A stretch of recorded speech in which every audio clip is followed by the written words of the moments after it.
We're talking about the financial obligations now of this. How often do you get to see a specialist, and have the treatments? Do the treatments change often? Do they hold back some? Do they add some more? How has it been? He does not have many of those symptoms that will require a specialist. Oh, like seizures. He doesn't. He has never had a seizure, thankfully. Wow. So when he was younger, we noticed that sometimes when we were talking to him, he would not show any indication that someone was talking. You know. So when I went for the autism conference, they told us that sometimes they have seizures that are silent. You will not know that something is going on. You know, it's a brain activity. So it might last just a few seconds or a minute. So you might not notice because they are sitting down there quietly, and they are often quiet anyway. So you wouldn't think anything strange. So, but we didn't notice any other thing aside that. And as he grew older, like we're told that at 10, many things will change for the better. And we haven't noticed anything like that. So we don't go for any medication or anything. And I personally don't want him to start taking medications. Yes, because it can be draining. I prefer other natural, so I give fruits remedies and vegetables, lots of vegetables. We eat vegetables even with rice. That's good. Boiled plantain and all of that. I give him half, not fully ripe plantain. So I just make sure he has all the nutrients he needs. And then I give him cod liver oil capsules. He takes cod liver oil capsules for brain function, to help the brain. I give him fruits and foods that help the brain, like nuts. We have this nuts. And then bananas also. Banana is a brain food. These black nuts, the big one that you have to crack before you eat it. I've forgotten the name now. Walnuts. Walnuts, and then these ones are this malams sell. This sweet one. That one has a high sugar content, so I only give him once in a while. Or I make it in black pods. No, brown. It's brownish. And sometimes dates. Yes. I give him those once in a while because that one is sugary.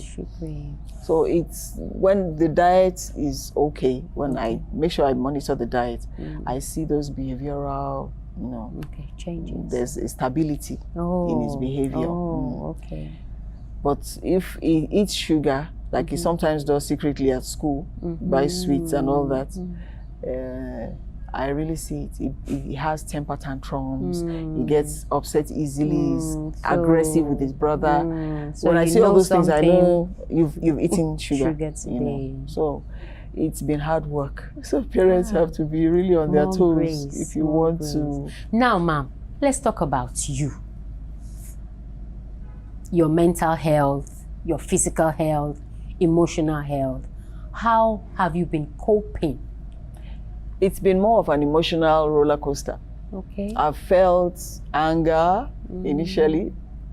I even had a sort of denial. I was in denial at the at the initial stage. I was like, no, nothing is wrong with my boy, And then later I felt anger. That kind of unreasonable why me? Who else should it be? And then I felt frustration.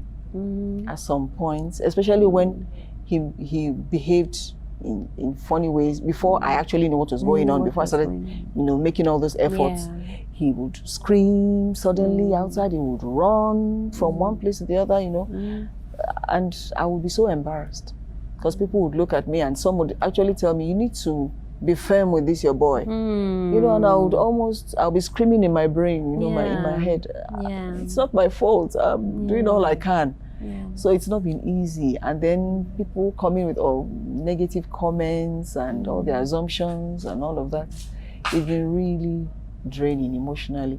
I think that's the worst aspect of it, people's ignorance. And that is why I'm so passionate about letting people know about what this is about. And the statistics is growing. It's getting higher. And it's diagnosed, children and adults living with autism.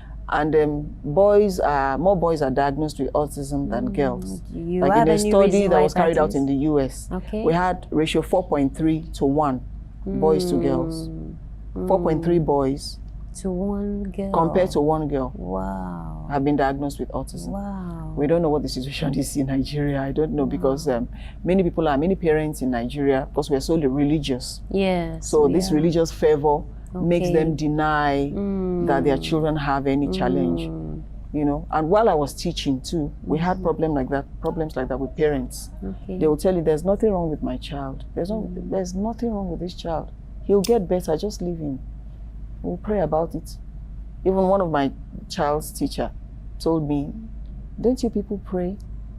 You should pray about this thing. I said, Madam, it's a medical condition. Okay, we do pray.